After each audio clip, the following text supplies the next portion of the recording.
Microphone? Let's sit. Yeah, yeah. Okay. So good afternoon to everybody. Sorry for my voice. I hope I will manage to lead this panel. But please let me know if you don't understand something when I speak. So welcome to this lunch debate on bridging academia with markets, how Europe could monetize its intellectual capital. So when we speak about the European digital economy, we begin with with a widely accepted premise, which is we acknowledge that there is a well-known gap between the performance of European technology markets and those of international competitors, obviously the US, but also China, of course. And I should say, and this is very relevant for the discussion of today, that the existence of this gap is particularly true for what concerns the supply side, more than the adoption side. So it is really in the production, in the development of innovative, successful AI companies that Europe is trailing. Now, since Draghi, a lot of attention has been placed to EU regulation. In the last months in Brussels, I mean, like the discussion has been kind of hijacked, I feel, by the digital omnibus, the simplification strategy, and so on and so forth, as like changing the regulatory framework would be pivotal in bridging the gap. However, I think this is a bit of a shame, because regulation is just one factor, and probably not the most important one that can explain the existence of this gap. Actually, the roots of the problem, I think, are very deep, and there are many other factors that affect Europe's performance. And with the discussion of today, we would like to highlight one very important of those, okay, which is the European research paradox. Now, on the one hand, Europe is home of excellent research. European researchers publish a lot, and the research and patenting outcomes normally are very high quality. So that means on this we are not really trailing. However, on the other hand, that excellent research often fails to translate into successful commercial applications. So on the one hand, you have just to quote a figure that publishes approximately 20% of the world's scientific publications. Okay. On the other hand, as of 2025, the EU had fewer than 200 unicorns, and the US almost 800, so 4 times as many. Okay, and this is because, you know, of very deep issues, not certainly because of the GDPR or the AI Act, I believe. So there is an apparent disconnection between academic excellence and markets, which is specific to Europe. And there are many reasons why the link academia business is weak. Some of those are cultural, some relate to lack of funding or infrastructure, but often there are inefficiencies that could be tackled relatively easily, for example, by fostering a more coordinated approach at EU level, possibly learning from virtuous examples, replicating the underlying conditions that led to local success. The idea is that this success could be scaled up at EU level. Okay, so the purpose of today is really to learn as much as possible from concrete experiences and see how that could translate in effective EU policy. Okay, and to do that, I think we really have the perfect panel. Thank you very much for joining us. So we have Giorgio Ventre, who is scientific director and leading initiator of the Apple Developer Academy in Naples, which is one of the best successful examples of creating a thriving ecosystem linking academia to markets, also thanks to public-private partnerships and the EU support. And we have Anne-Sophie Ronlund, who is a member of the cabinet of the Commissioner for Research, Zahareva. And among other things, Anne-Sophie is responsible for the forthcoming EU Innovation Act, which is also very much about unlocking the EU research market potential. So I think we are really very well equipped for the goal of the debate. So the idea is that we will start with Giorgio, who will tell us about his experience, the experience of the academy in Naples. And then we will hear from Anne-Sophie about the European forthcoming initiatives, including the Innovation Act. Then we will have plenty of time because there are just two speakers, so normally we have even three, but we wanted really to have more debate. So there will be time for discussion, questions from the floor, and you can also, of course, use Slido if you are online, for example, and the code is tech research. Okay, so don't be shy and participate. Okay, so Giorgio, the floor is yours. Please tell us about your experience. First of all, let me thank you again for this invitation. It's really a pleasure for me to talk about our experience in Napoli. So everything started 10 years ago. And started with a proposal from Apple to create a program for a new, let me say, new professional figure. That's the developer. I define it a creator of app.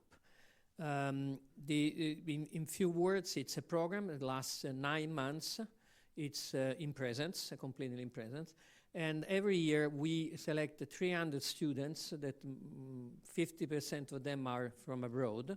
The program is in English and is a program that is, aimed to give competencies, of course, in the technical sector, IT sector, so it's related to coding, but also it's very much focused on creativity. So we work a lot on digital design. That's a major factor on the success of apps and digital applications. And also, we also work on business skills and soft skills. So let me say that the idea is to work on a holistic approach on creating this new professional. The selection is not purely technical, so we try to attract students with different background.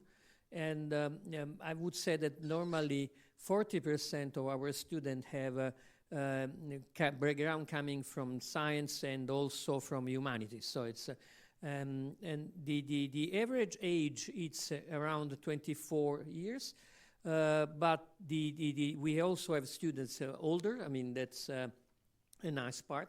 And the program, the quite innovative approach that it's important the program is that's based on a methodology that is called challenge-based learning.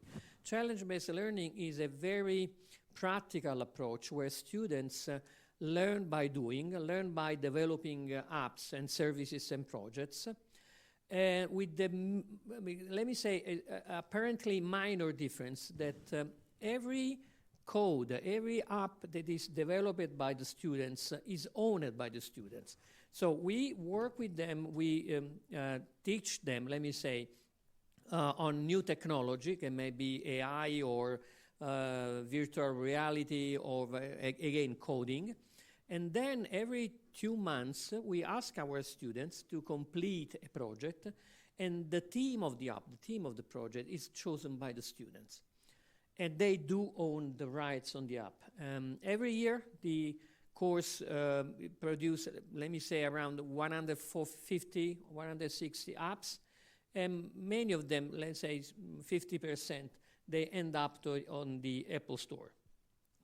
What it is very interesting is that from an academic point of view, the way we work inside the Apple Academy is completely different from the way I teach in my classical engineering courses. I am a computer engineering, I teach computer networks, and I can guarantee that the approach that I have in the classical, academic course is completely different. If not by chance, I don't teach in the academy. I always tell the story that you cannot teach a new trick to an old dog. I'm an old dog. I'm used to work in a certain way, and the way we teach inside the academy is completely different. The students work always in groups. It's a lot of sharing. The relationship with the trainers, I mean, the instructors, that actually we call them mentors, because it's really much more a mentorship approach. It's a very dynamic approach. They often shift the roles. I mean, the mentor start to work on a project, and the students start to interacting with the mentors to exchange ideas. Now, let me say that we have a 1 year, this is the first year program, and on all the students that participate to the first year program, we make a selection because we have a second year program that is called the peer, where we select just 60 students, and students are on the second year follow a different approach. I mean, they focus much more on existing software, on the way they manage software projects. And these projects are instead owned by us, and these are projects that we work to provide NGO around the world with software for supporting their initiative. And we work in India, in Africa, in South America, and also in Italy. Now, I mean, from the strategic point of view, the major difference is that when we started to work with Apple, I don't hide that we had a lot of discussions inside my university, because, as you know, universities are quite jealous about the way we work, we teach, the way we see this tertiary education, I mean, and the way we work on professionals. What we found out is that actually the proposal coming from Apple was exactly what it was missing. We were discussing a lot on how we could better prepare our students for the job market. And we recognized that the Italian approach, Italian academy, the European approach, let me say, on education, on higher education is very good, but it's a very methodological. It's a lot of theory and very few practice. While today the job market is asking for practice, for experience, and also for other skills that we cannot provide, because those are skills that came out much easily in a work environment.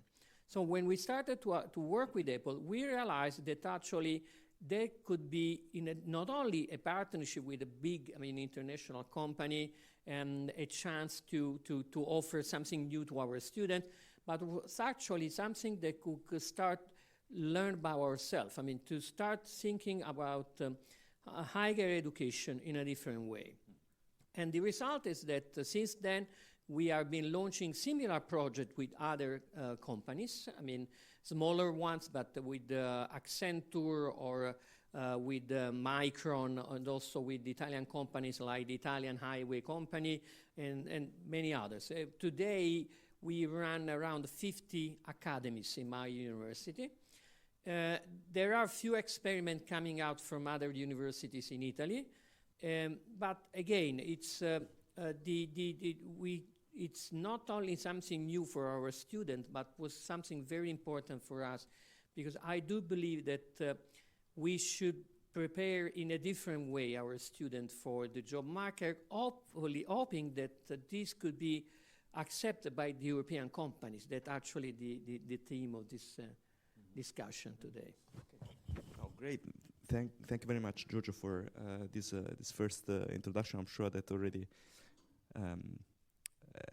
few people will have some questions to ask.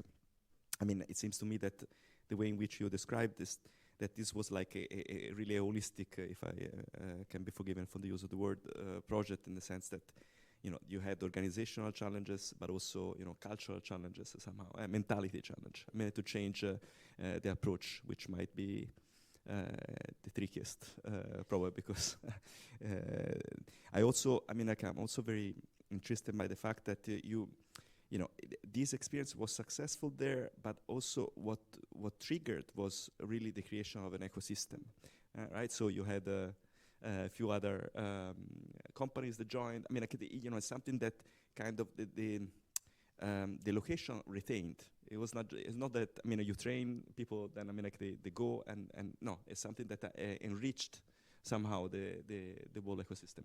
In this sense, I mean, naturally, it's not by chance that all these activities that we are doing with Apple and with other companies are located in our new campus that is in the eastern part of Napoli, San Giovanni. That used to be the industrial area for Napoli.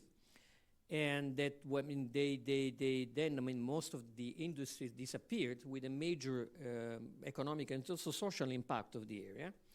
So our university, my university, decided to bring something new in that campus. And so here we host all these academies, and also we host some open labs for innovation with companies. And I do believe it's a small-scale ecosystem, but I do believe that co-location is quite important, because by placing companies inside the university and having the students involved in open innovation approach, you get a lot of very nice side effects. First of all, again, you involve the students in something that is very concrete, very real. Then you start working with companies, hoping that they will get involved more and more in innovation. That I do believe it's the major problem for European companies nowadays. And also for the university, we start working on real projects, because it's the risk of being a professor is that mostly you want to work on research, but you do need to understand what can be a result for your research, and how to transform research work into a product, a service, and also even in a company. And this is the reason why, for example, in the campus, we also work on accelerating startups. That's my university has an incubator, and we do try to put inside this circle, I mean, in the ecosystem, we do want to put these startups. But of course, I mean, a lot of work has to be done. I mean, and probably I see that there's a lot of discussion today in Brussels about this, how you could improve this approach. Yeah. Can I ask, and then we move to the next part, but when the whole thing started, what was the thing that was scaring you the most? Okay, besides the fact that this could fail, obviously, but I mean, for example, I mean, from the outset, I would think maybe this transformation will bring a lot of benefits, yes, in terms of market applications, etc. But it could empty some aspects of research. Like, for example, you could think maybe we will start focusing only on things that matter from a market perspective. We will not do research which are, more fundamental. I don't know, these kind of things. What was the thing that concerned you the most? That's very true. I mean, when we started to work with Apple, at that time, I used to be the chair of my department. That was a good thing and a bad thing. The good thing was that I was able to lead a little bit the discussion inside my university. The bad thing was that, of course, there were many colleagues in my department. My department is a classical EECS department, electronic engineering and computer science. There was a lot of discussion because many of my colleagues were afraid that by hosting a training course by Apple that is not officially recognized by the academic system, because that was a clear decision from ourselves, there was the risk that our student would prefer to go to the course with Apple rather than joining the academic courses. And of course, it came the other way around. I mean, because the fact that we were hosting a course giving an additional training opportunity to our students, since 10 years, our numbers are increasing, even though, there is a problem in Italy and in Europe on the decreasing number of students applying, enrolling at the university courses. My course on computer engineering, for example, or computer science, are increasing in number.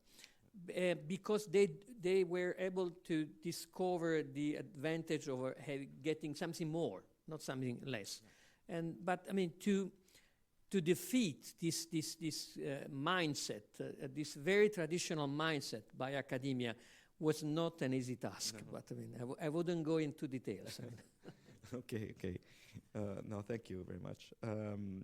Okay, let's move to Anne-Sophie, and then we will, of course, I mean, I will keep on talking about the academy. I guess, especially in terms of what can be translated at EU level. So Anne-Sophie, the Commission has been very active on this. I mean, it's very well aware of the issue, and you are about to release this new strategy, the Innovation Act. So please let us know what is in the making. Yes, and thank you. Very, very glad to be here, and I'm also struggling with my voice, so I hope also I will bear through. Yes, and I'm very, very glad to hear this experience you have with your academy, and this exemplifies many of the things that exactly we are working on and that we want to make more generalized in Europe, which is entrepreneurship, very, very important.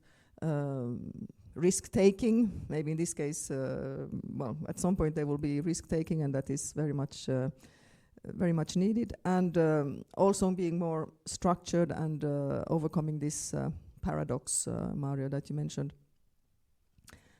which happens more or less by connecting many dots. I think that's what the agenda is about, and Commissioner Zaharieva, as you said, has really taken this very actively forward now. And maybe I will focus on some of those actions and activities that focus in particular on talent, entrepreneurship, ecosystems, and what we are doing. So what we are doing is that we are first of all looking at this in a stepwise approach now.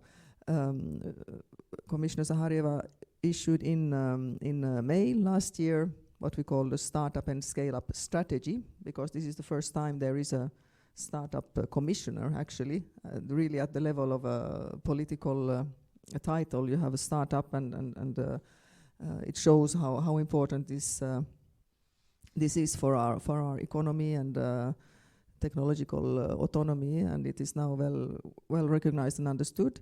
In complement to regulation, like you said, Mario, as well, this is very much the idea.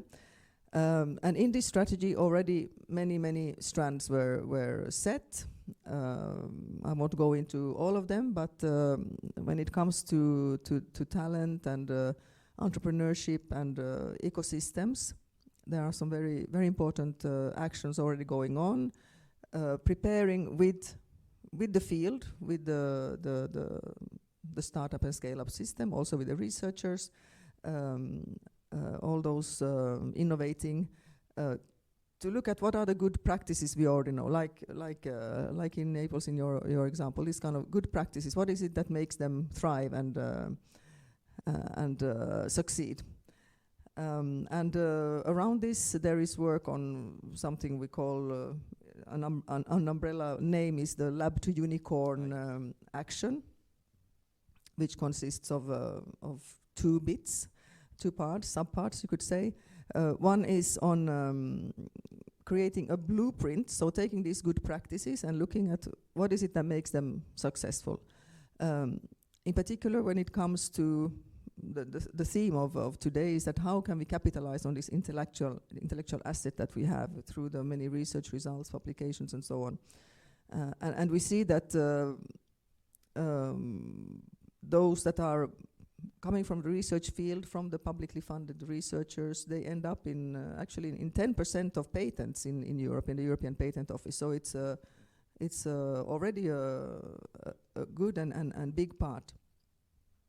But out of these patents, only a third gets exploited. So already we are having different gaps there, sub-gaps. And how can we, first of all, overcome this? I mean, we are researching very well, we have good capacities, we generate the knowledge, and then it starts to slow down.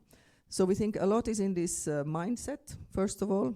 We need to look at what are the good practices, like you said, to give maybe the rights or ownership to the developer or to the entrepreneur or to the researcher, the one that is closest to this research finding or innovation. That seems to be one important factor.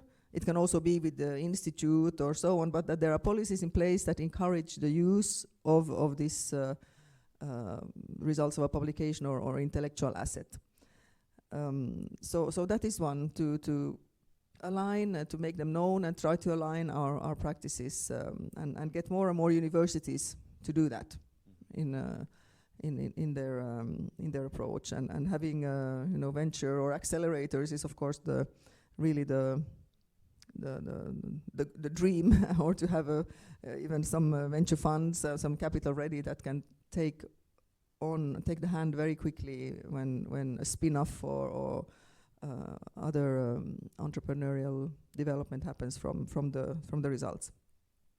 So that is one, this blueprint, as I said, that is now under discussion with the stakeholders and some experts who are helping in this process, and there will be also some workshop and validation later this spring to where one can come in and comment and see how this goes.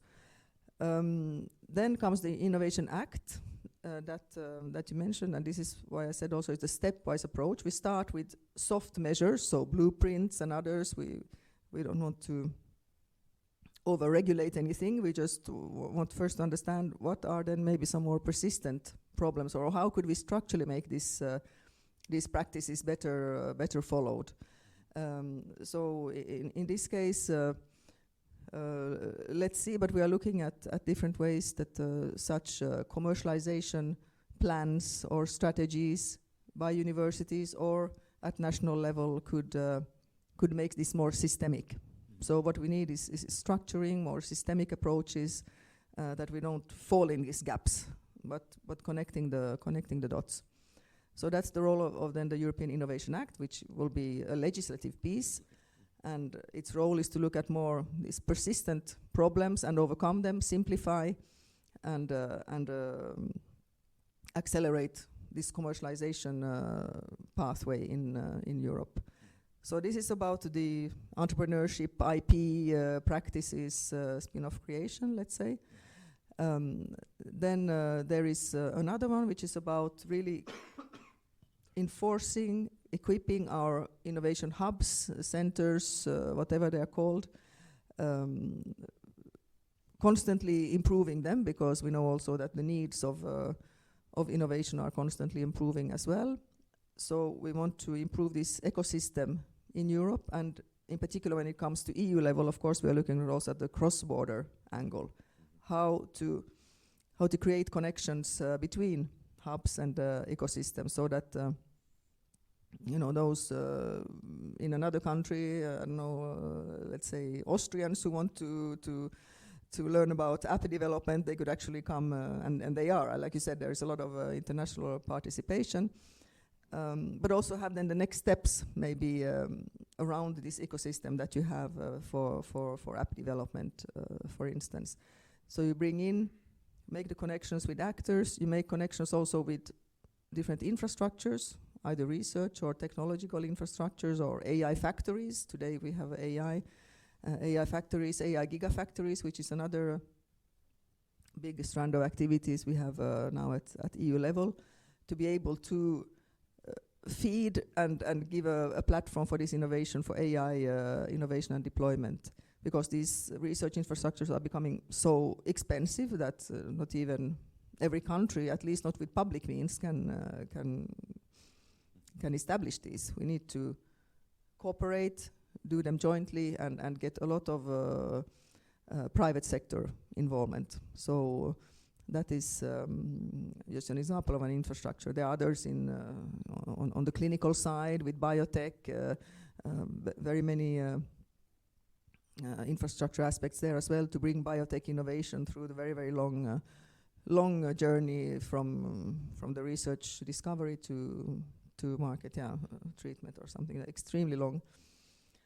So it's really this ecosystem support creation, and we have, again, we are doing it stepwise. So now there is already a call under Horizon Europe, so which is this funding program for research and innovation for such hubs, and in particular very hubs that are already very well performing, because we also want to have those hubs that are really top of the league, who are able to diffuse and so attract venture capital, attract investments, and diffuse these knowledges and benefits to the wider ecosystem in the country and between countries. So that's another example where we have already actions announced and already actually up and running. So this is something to really to look at.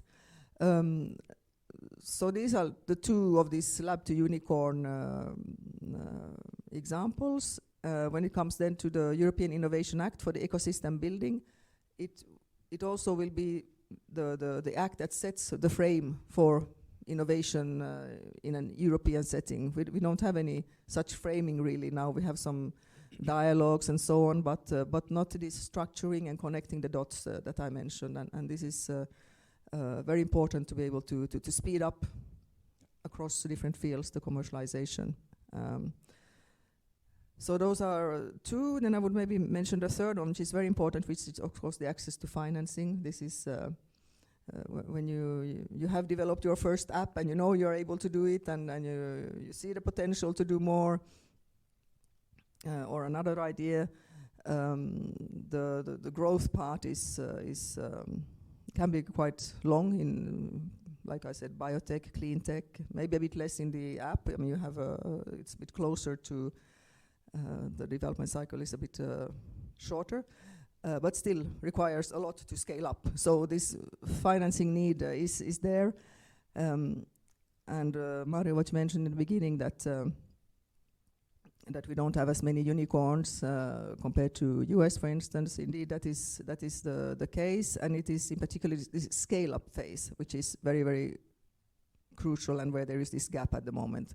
On the startup side, on the startup creation, we have improved a lot in Europe thanks to actions at national, also EU level we have taken in recent years. So we are very vibrant there, and they're actually giving a lot of good return, even investment-wise and on money. In some cases even better than in the US, or in many cases actually. So the startup field is very well functioning now in Europe actually, but it's then the next steps to get them to scale up. And therefore Commissioner Zaharieva has also initiated this Scale Up Europe Fund now, which is being set up and to be deployed to give this growth capital be an important signal that we need to do more also. It won't solve all of Europe's growth fund challenges, but it's a very important first step to close this gap.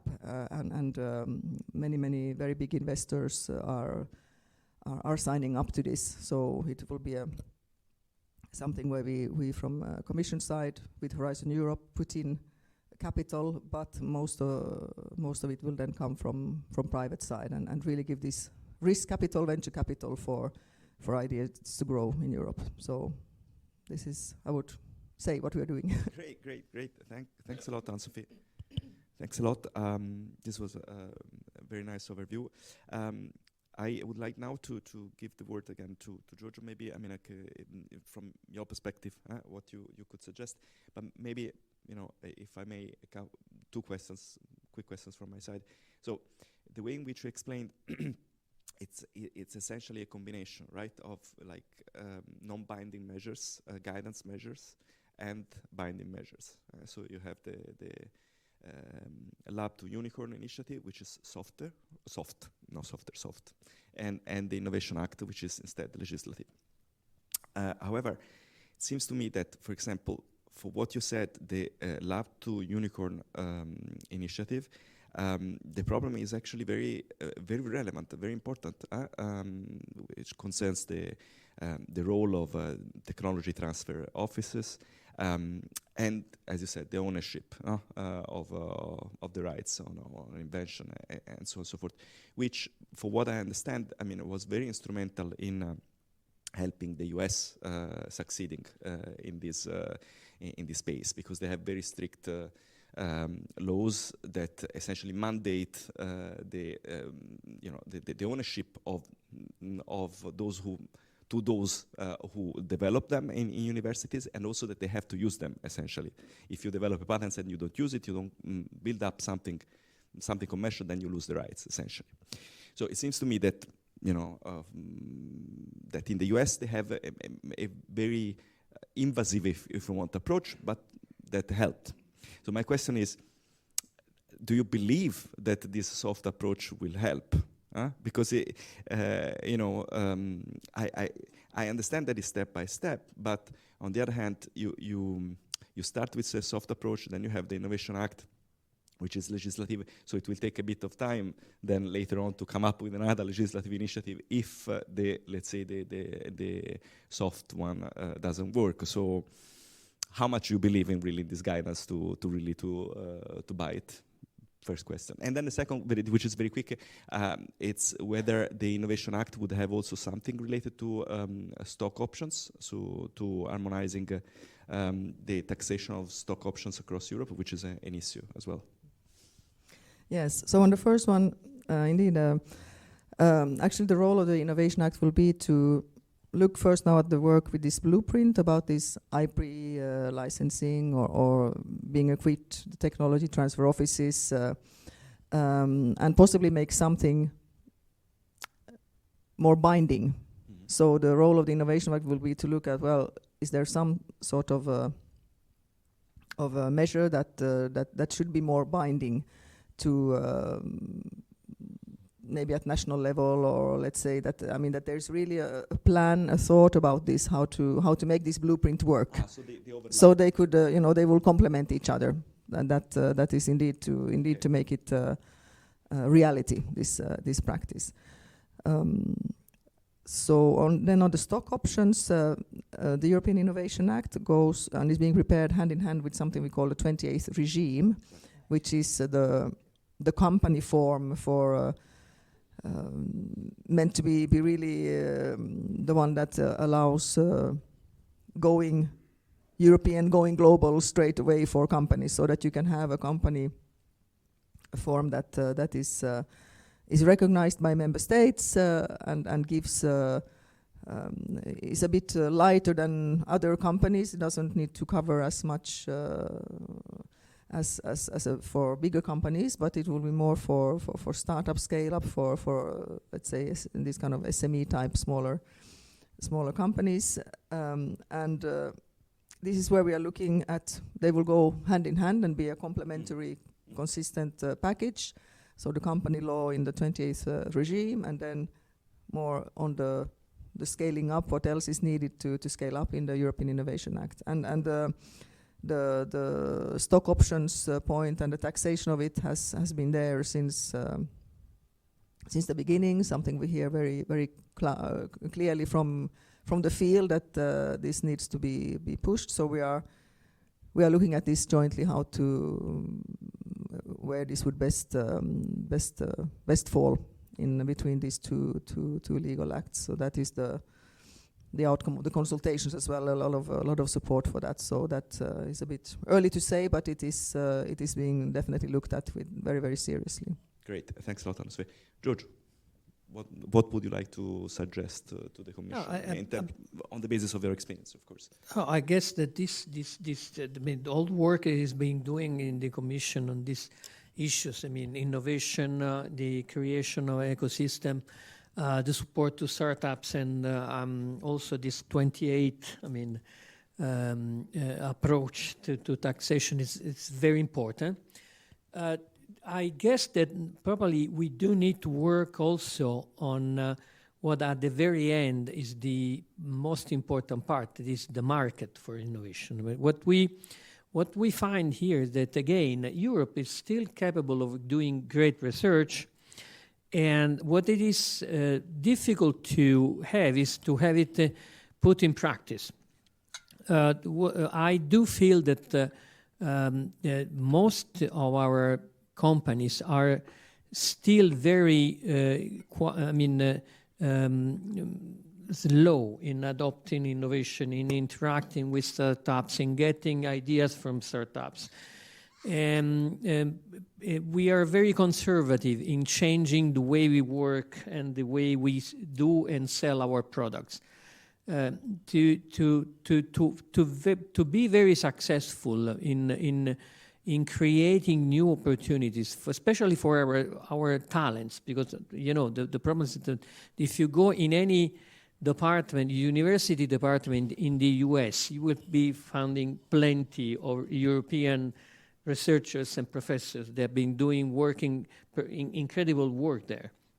If you go in Apple or if you go in other big companies, you will find plenty of European talent. So the problem is we need to make attractive our market. I mean, we need to let's say encourage big companies and even medium companies that, as you know, in Europe have a very major impact to adopt new technology. And because an ecosystem is done not only by someone that is producing ideas and talents and research and innovation, but do you need the other side? I mean, someone who buys all this innovation. And I'm looking forward to have, I mean, measures that will be tackling this approach. But of course, all these measures are very important on the, let me say, on the offer side of the market, innovation market. We do need probably to work a little bit more on the demand side of the market. Yeah. No, it's I believe it's very important. So the idea of adoption as a pulling factor, right? So there is, for example, the apply AI strategy that works in that direction. But I think what was very interesting that you're saying is that we really need to kind of foster the cooperation, no, between demand and supply. And if you think about how AI is being adopted, you realize that there is an issue there. No, we don't see, for example, much productivity gain, despite the potential. And possibly the answer would be that, because I mean, like if you understand better the needs of a company which is adopting, maybe you can tailor the product in such a way that it's functional, it is integrated in the production process, which is not happening now. It's like so. It could be beneficial on both sides, adoption and supply side. Okay, great. I mean, like we still have 18 minutes, and I believe there will be quite a few questions. I already saw 4 questions on Slido, but people from the floor have the precedence, so please feel free. I see 1, 2, 3. State your name, please. And thanks a lot. Affiliation. I'm Stefano Spinaci. I work at the European Parliament. European Parliamentary Research Service.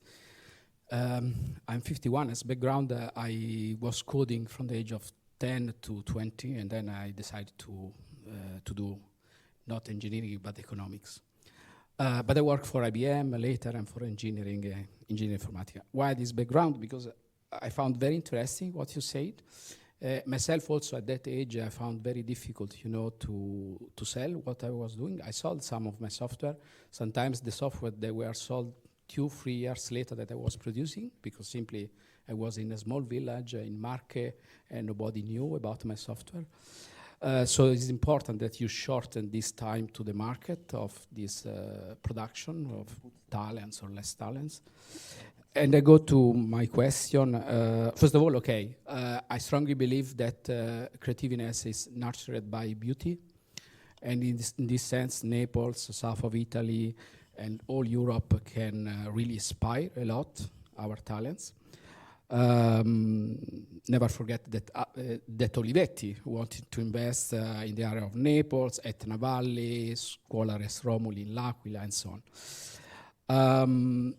My few questions are, have you ever thought to involve people from the high school? Because talent starts not at 24. Talent starts before. And capacity to coding starts before. And capacity of attracting these people of 16 or 17 to later enroll in your university starts at that time. It's a bit like the Americans they do with the basketball player. And also they can be used, for example, for user testing, things like that. And then the other question is, what do you do with the 50% of apps that are not successful? Because sometimes, also they're not successful, they can give something. And then the other question, the background of the students, from which third countries they come from. Very last one. That's it. You get 3 questions, is a lot. Okay, I see. Okay. Go ahead, please. State your name and affiliation. Hi, Jakob Wulfol from Euractiv. So I apologize if you touched upon this because I missed a part of the meeting, but I want to ask about the choices made when designing the next EU budget.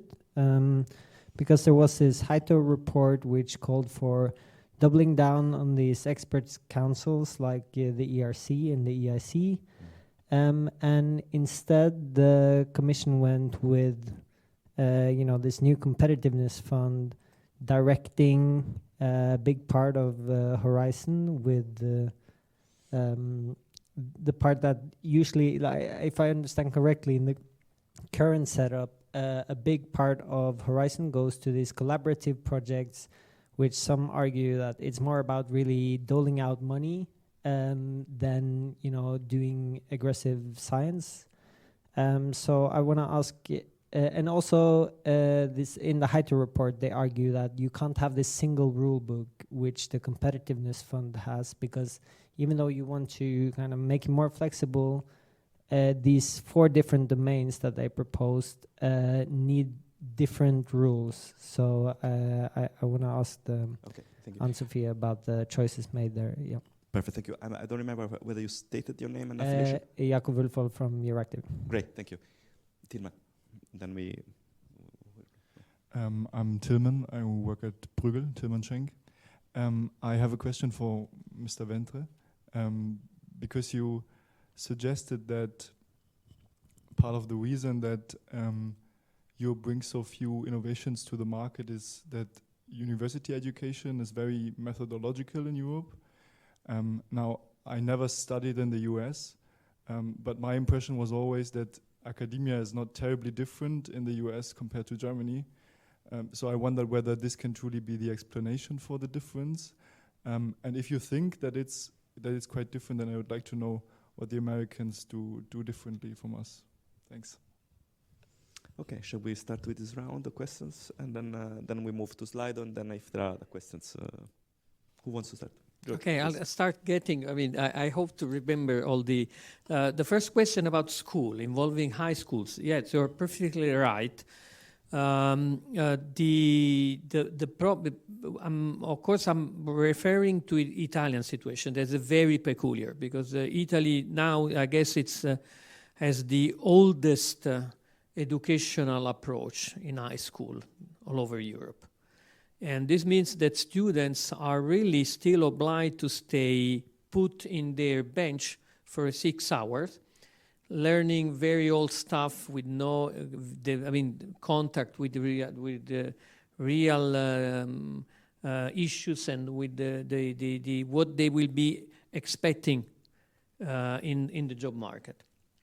So I do believe that we need to work at the school level, and particularly for the digital competencies. Let me say that, for example, in Italy, in most of the high school curricula, you don't have coding, just to say one. So it's a major problem. But if from an European perspective, it's something that I found very easier. I've been working on a project for years on bringing coding in at schools, and most European countries are working a lot on this. And we do need to continue to work on this. There was a question on the system, the difference between the US and the European system. In the US, I've been working in Berkeley for 4 years in my life, in my academic life, as a postdoc. And just to give you an idea, in summer, usually all our students had to apply for an internship in a company. Just think about this. This means that students are put in contact with companies since they are studying. And most of the professors they work with in major campus, they work inside the companies. They work with companies in creating innovation. So this makes, it's not just, the fact that you are a professor and you are a consultant for a company. No, it's really that's the professor, that researcher is an important part of the company, is an important part of the innovation process of that company. So the link, it's so strong that it's really makes a difference. And probably I missed the second question, but I mean, I have to recall the... I also, sorry, I mean, like, okay, I mean, if, yeah. The second question was for Anne-Sophie. You mean the second person who spoke? Or yeah, sure. No, I thought the second question of the first was... Successful. Thank you very much. I mean, I do appreciate. No, I mean, it's part of the learning process. I mean, the decision to publish the app on the Apple Store. It's done by the students. We don't mess with it. It's just simply because probably students don't feel they are good enough or just good enough to invest on them. So it's it's a matter just of the Darwin-like approach to innovation. That's great. Yeah, thank you. Anne-Sophie. Yes, maybe just on this last point that 50% going on the stories could also be seen as quite high in a way. I mean because what we learn in this. And by the way, let me say 10% of every year student, they end up in starting a startup. And 10% is not quite bad for a European standard, I would say. And how many of the students, so you said, I mean, like many of them come from abroad, yes, right? And how many stay, essentially? And how many? This is a very good question. Thank you very much. I mean, because it's, of course, when we started our work, of course, we were happy to attract students, but our idea also, because we started to work also with the regional government, and the regional government in Campania, that's a region in around Napoli. I mean, was to try to retain talents to be more attractive for companies that wanted to invest in Napoli. And it is working, but not so well as we were hoping for. And the reason is that, again, most of the Italian companies, even in the IT sector, are very conservative in hiring foreign students because they don't want to start using English inside their companies. Might be silly, but it is sad but true. And on the contrary, we have a placement event at the end of our academic year, and we have many EU companies that are coming to us from France, from Germany, from many other European countries. So a few of them, a few are our talents, unfortunately. I mean, I wouldn't say unfortunately, because I want to think at the European scale. So it's an European training initiative that is producing talents on European scale. That's a good part. Great. Anne-Sophie, please. Yes. Yes, on the question about the next MFF and the future of Horizon Europe and the Hato report, indeed, that dwelled very, very deeply into how the program, in the views of this expert group, has worked so far and what should be done. This is, of course, a very, very important tool for research and innovation in Europe. It's really the publicly funded EU-level instrument that complements very much and is very much at the start of this research innovation journey. And that's also how these different parts should be approached. This EIC, so the Innovation Council, the ERC, the Research Council, and then this Pillar 2, which is the collaborative research.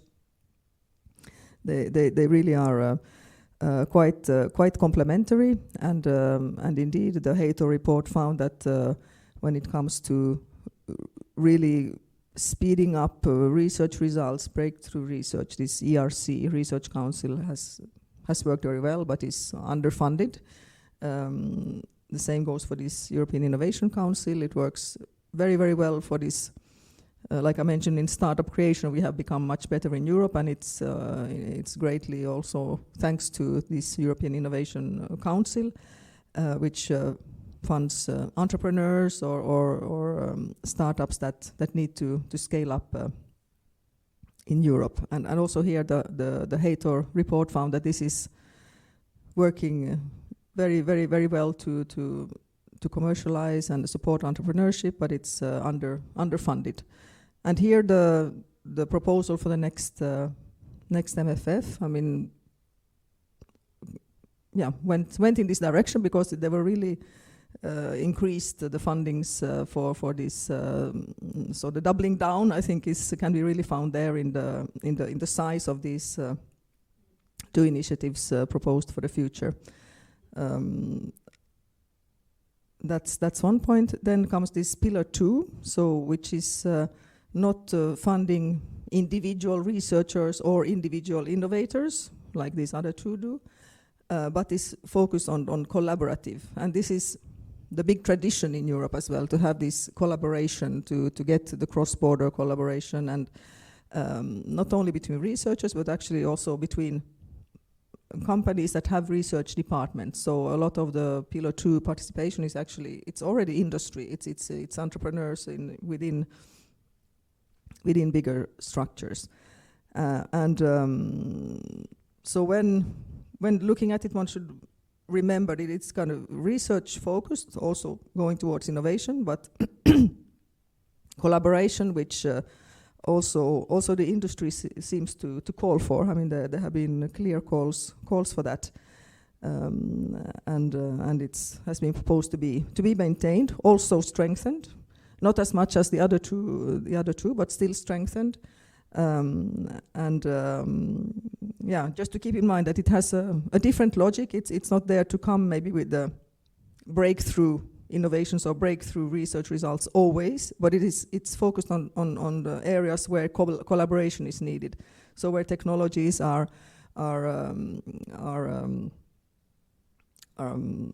requiring interoperability or standardization later on. For instance, this research in Pillar 2 is very important to get the actors together and get, first of all, the technology discoveries done together and to pool them so that not each and everyone have to do it in their member state. So it still has a lot of added value, that is clear, but there are indeed questions. If you look at it, is it giving breakthrough innovations in its own? No, not in the same way as these other two, but they are more also focused on individuals, and we should keep that in mind, that it's they're done with for different purposes, and all are strengthened, but the two that you mentioned more than the others. So that's what I would say. Great, thank you. So 1 second. I mean, do you want to follow up on your question? Okay. We have a couple of questions from Slido as well, but I mean, I'll quickly go through it. Go ahead, please. Yeah. Yeah, just I'm still waiting for an answer to why you chose to continue with these collaborative projects, which I heard have average of 11 partners, where each partner just gets 127,000 per year, and not delivering so good results. When you have these expert reports calling for also using these councils that we know works well for these kinds of areas. So was it, or I heard one reason, and that was that industry and maybe universities have been calling to keep it, but why, when you had this other option, did you keep this option?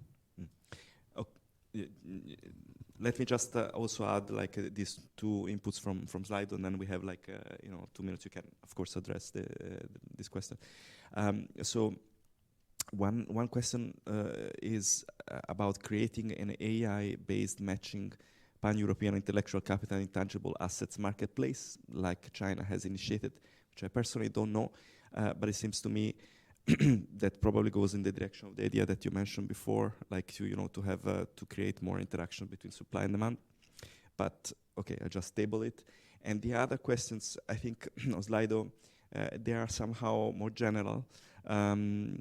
essentially how can we put this into the context of the anxiety that we are now subject to in terms of catching up with let's say the US or being more autonomous, strategic autonomous, and so on and so forth. Of course, I mean, this is just one element of the whole strategy.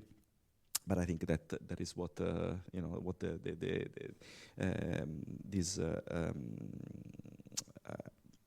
these persons that asked the question wanted to know. Maybe, I mean, a twist of that. I mean, I can't resist to ask Anne-Sophie whether these initiatives will also entail something targeting specifically the US and attracting talents that might leave the US because of the current state of research in the US. I don't know. I mean, there was some talk about it some time ago. So if so, please let us know. And yeah, George. Okay, I'll try to answer to all these questions because they might appear separated, but actually they are very much linked. I mean, the problem that we currently have in Europe is that we are really lacking an important part of the technology capability that instead you can find in the US and China. In the IT sector, it's very important to have the hardware. Hardware is a major part, and in Europe is lacking a serious capability on creating its own hardware. Okay. And that, okay, it was part of the decision, and to me it was a sad decision, because we should be able to create our own technology on this side. And of course, this means that a similar discussion comes to the platform, software platform. We are using for our common life a software platform that are mostly developed in the US. While other countries, like China, for example, decided for political reasons, of course, and to work on their own platforms. And this is something that we should really consider as important because we, as European, we did something that was very smart when we, in the aerospace industry, when Europe decided to work on a common maker, that's Airbus. This is a very successful company that is working at providing incredible products all over the world. It's a major, the largest today, probably, maker or commercial aircraft in the world. We should start thinking about working on something similar on the IT sector, on the hardware, on the platform side, because we do need it. Having said that, of course, I don't feel that we do. Once it's, to me, it's important that we need to deal with the reality of the market today. And today, the phones that we use, the smartphone that we use, the computer that we use are not making in Europe, or at least partially. And now it's important that our students work on learning how to code them, how to do software. That's an important part of the IT economy. And we need to deal with the reality, but we should need also to work on the hardware part. And finally, one last comment was on the European research project, the collaborative project. I know the problem. I've been working on most of my time on the collaborative project. I believe that that approach was very important until 10 years ago, 20 years ago, because we had to work on creating a common European approach to research. And this collaborative project has been very important to create this feeling, this common trust, this idea to work from different universities and different companies together. Now, since we do need to deal with the competition from other markets, we should focus probably on a different approach. It shouldn't be focusing on the cooperation, but should be much more focused on the final product, on the final result.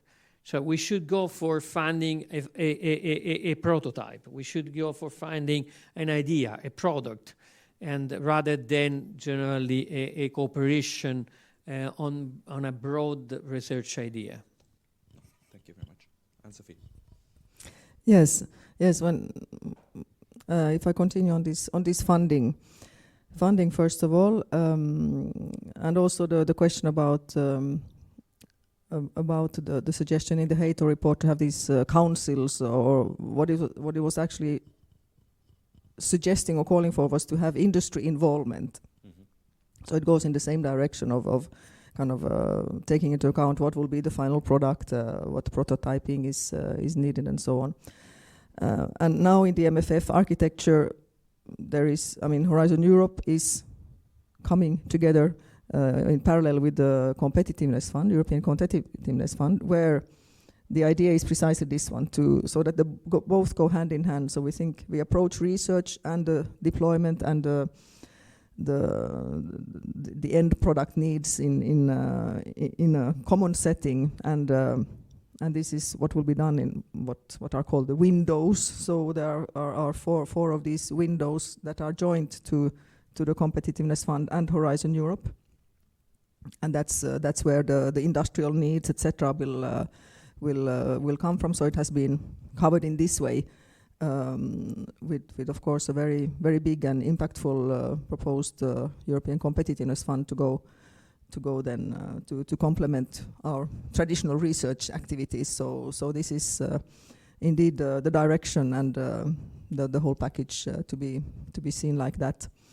And now I remember also there was a question about this single rule book. So the single rule book, it doesn't mean that I mean it has sufficient